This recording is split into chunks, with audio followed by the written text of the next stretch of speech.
کون کتنے پانی میں، تو اب اس کو پتا چل گیا، وہ بھی شامل تھا، لیکن اب اس کو پتا چلا کہ اللہ کے نبی سے بات نکل گئی، اب یہ تو راز کھلا ہی کھلا، یہ تو راز کھلا ہی، تو دل سے معافی مانگنا شروع کر دی۔ امام غزالی رحمۃ اللہ علیہ فرماتے ہیں کہ ساتھ ادھر ادھر دیکھے، ساتھ روئے اور چپکے چپکے روئے، لیکن اس قدر ٹوٹ کر رویا، اس قدر ٹوٹ کر رویا کہ رائٹ لیفٹ کسی کو پتہ بھی نہ چل جائے کہ شاید یہی وہ شخص ہے جس کی وجہ سے بارش نہیں ہو رہی۔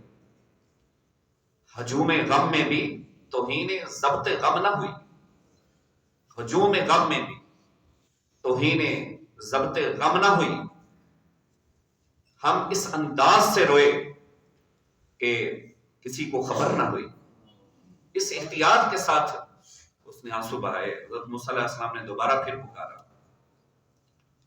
نہیں بولے، تیسری مرتبہ پھر پکارا، لیکن وہ اس قدر جو ہے وہ ٹوٹ کر گرا کہ گر ہی گیا، اس کو ہوش نہیں رہی کہ میں باہر نکلا ہوں، اللہ کے نبی پکار رہے ہیں، لیکن دل ہی دل میں معافی مانگ رہا ہے۔ اچانک ایسا ہوا کہ رم جھم بارش شروع ہوئی، بارش نازل ہوئی، اور اس قدر تیز بارش ہوئی کہ لوگ جو ہے بکھر گئے ادھر ادھر، اور لوگ گھروں کی طرف چلے گئے۔ حضرت موسیٰ علیہ السلام بھی خوش ہو گئے، گھر کی طرف آئے، بارش ہو گئی، زمانہ قحط ختم ہوا۔ حضرت موسیٰ علیہ السلام نے اللہ کی بارگاہ میں عرض کی کہ پروردگار عالم، تو نے تو کہا تھا کہ جب تک وہ گناہ گار موجود ہے میں بارش نازل نہیں کروں گا۔ اللہ نے فرمایا کہ موسیٰ، میری اس بندے کے ساتھ صلح ہو گئی، میری اس بندے کے ساتھ صلح ہو گئی۔ امام غزالی رحمۃ اللہ نے بڑی خوبصورت بات لکھی ہے، یہ میرے اور آپ کے لیے مشعل راہ ہے اور سنگ میل کی حیثیت رکھتی ہے۔ امام غزالی رحمۃ اللہ علیہ فرماتے ہیں کہ بارش نہیں ہو رہی تھی اس شخص کی وجہ سے نہیں ہو رہی تھی، پھر جب اللہ نے بارش نازل فرمائی تو وہ بھی اسی شخص کی وجہ سے بارش نازل۔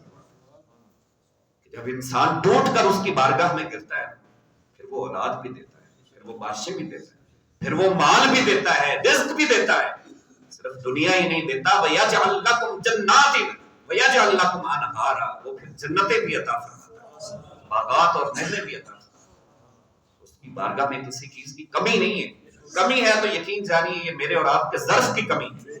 ایک توئی ناداں چند کلیوں پہ کنات کر گیا، یا تو علاج تنگی داماں، یہاں تو جو مانگنے والے آتے ہیں پہلے ان کو بتایا جاتا ہے پہلے یہ مانگو کہ اللہ میرا ظرف بڑا کر دے، پھر یہ مانگو کہ آپ ظرف کو بھر بھی دیں، تو اس کا ظرف بڑا بھی کر دیا جاتا ہے، بھر بھی دیا جاتا ہے۔ قُلِ اللَّهُمَّ مَالِكَ الْمُلْكِ تُؤْتِي الْمُلْكَ مَن تَشَاءُ، وہ چاہے تو کسی کو راتوں رات سلطنت عطا فرما دے، وَتَنزِعُ الْمُلْكَ مِمَّن تَشَاءُ، چاہے تو چھین بھی لیتا ہے، وَتُعِزُّ مَن تَشَاءُ وَتُذِلُّ مَن تَشَاءُ۔ تو عزیز دوستو، یہ مقصد ہے، یہ جو رات آ رہی ہے کہ اس رات میں ہم اپنے رب کی بارگاہ میں حاضر ہو جائیں، معافی مانگیں، توبہ و استغفار کریں، اور جو ہے ہم اپنی زندگی ذکر و اذکار میں گزاریں، لمحہ بلمحہ چلتے پھرتے کاروباری زندگی میں ہوں، جہاں بھی ہوں، ہم اپنے خالق اور مالک کو یاد رکھیں، اور اس کے ساتھ جو ہمارا تعلق ہے، تعلق بندگی، وہ مضبوط ہو جانا چاہیے، وہ نہیں ٹوٹنا چاہیے۔ یہی ان دنوں کا میسج ہوتا ہے، یہی ان دنوں کا پیغام ہوتا ہے، رمضان ہو، شعبان ہو، رجب ہو، یا اور خاص دن ہو، یا عید الفطر ہو، عید الاضحیٰ ہو، تو ہر جگہ پر یہی میسج دیا جاتا ہے کہ اللہ کے ساتھ جو ہمارا تعلق بندگی ہے وہ مضبوط ہو۔